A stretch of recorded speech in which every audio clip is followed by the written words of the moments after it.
पुण्यातील कल्याणीनगर अपघात प्रकरणात रोज नवीन खुलासे समोर येत आहेत। शनिवारी मध्यरात्री अलिशान पोर्शे कारमधील मद्यधुंद आरोपीनं दोघांना धडक दिली, त्यात त्यांचा मृत्यू झाला।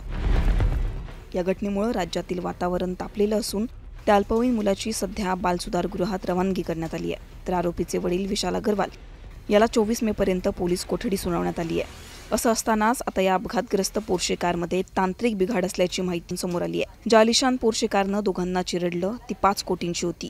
महत्त्वाचं म्हणजे या गाडीला नंबर प्लेटही नव्हती।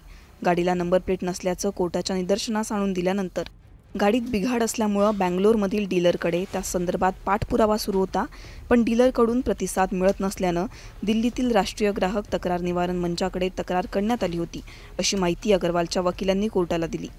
गाडीत बिघाड असताना ती रस्त्यावर आणलीच कशी, असा प्रश्न यावेळी सरकारी वकील विद्या विभूते यांनी उपस्थित केला। या गाडीमध्ये बिघाड असताना देखील ती मुलाला चालवायला देणं ही अत्यंत गंभीर बाब असल्याचं त्यांनी कोर्टाच्या निदर्शनास आणून दिलं। दरम्यान पुणे अपघात प्रकरण सध्या राज्यभरात तापलं असून या प्रकरणात रोज नवीन अपडेट समोर येत आहेत। आता पुढे हे प्रकरण काय वळण घेतं हे पाहणं महत्त्वाचं असणार आहे।